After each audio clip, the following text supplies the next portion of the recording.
ওই দূরে দেখা যাচ্ছে, দেখেন সন্ধ্যা হয়ে আসছে, তারপরও মহিষগুলা রাস্তায় খাচ্ছে।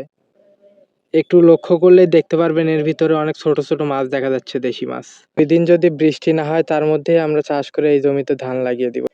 আসসালামু আলাইকুম।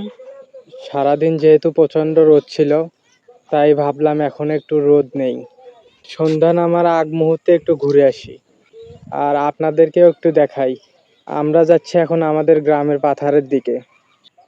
এই যে রাস্তার পাশে এই জমিটা দেখতে পাচ্ছেন, এইটা মোটামুটি 7 থেকে 10 দিন আগে এই জমিতে ধান লাগানো হয়েছিল। ইতিমধ্যেই ধানের চারাগুলো দেখেন কি সুন্দর সবুজ হয়ে উঠেছে। এই ধানের জমিটা কিন্তু বেশ নিচু। এই সিজনে এখন পর্যন্ত ধান লাগানোর পর এক ফোঁটা পানিও মনে হয় মেশিন থেকে নিতে হয়নি, সম্পূর্ণটা বৃষ্টির পানি। এই জমিটা কিন্তু আমাদের ধানের জমি, আমরা এই জমিতে ধান লাগিয়েছি। এই যে এখানে দেখতে পাচ্ছেন, এখানে কিন্তু ধানের চারা নাই। অতিরিক্ত স্রোতের কারণে এখান থেকে সব ধানের চারা উঠে পড়ে গেছে। সব পানি এই দিক দিয়ে চলে যায়, তো যার কারণে এই জমিতে অনেক পানি হয়। বৃষ্টি হইলে এই জমিটা সম্পূর্ণ তলিয়ে যায় পানির নিচে। এই এরিয়ার সমস্ত বৃষ্টির পানিগুলা এই কালভার্ট দিয়ে সোজা এই দিক দিয়ে চলে যায় একবার বিলের মধ্যে। তো আসেন দেখাই আপনাদের।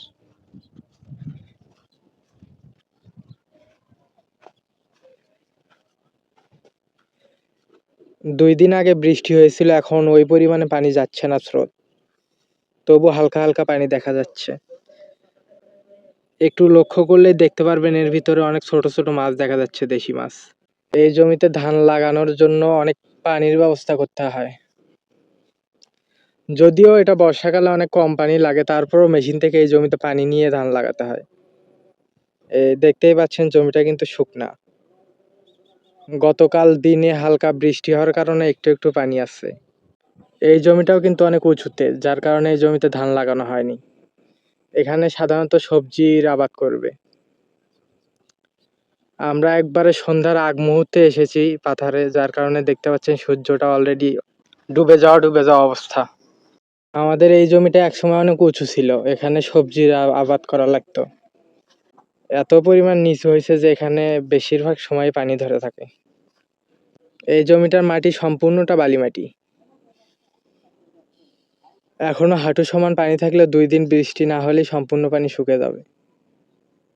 তো 2 দিন যদি বৃষ্টি না হয় তার মধ্যেই আমরা চাষ করে এই জমিতে ধান লাগিয়ে দিব ইনশাল্লাহ।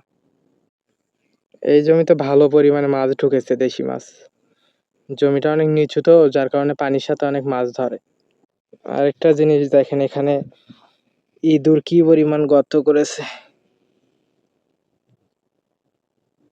এই জমিতে প্রচুর পরিমাণে ইঁদুর থাকে, সম্পূর্ণ আইলে গর্ত করা আছে। এইটা ছিল আমাদের আরেকটা ধানের জমি।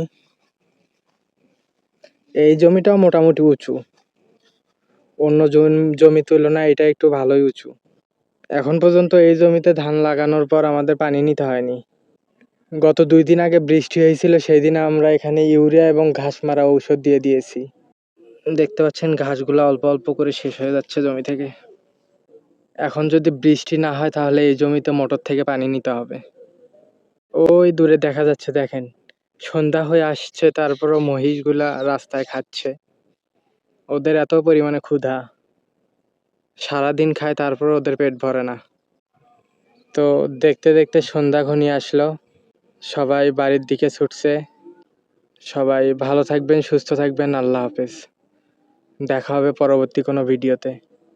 চ্যানেলটি সাবস্ক্রাইব করে পাশেই থাকবেন। ধন্যবাদ।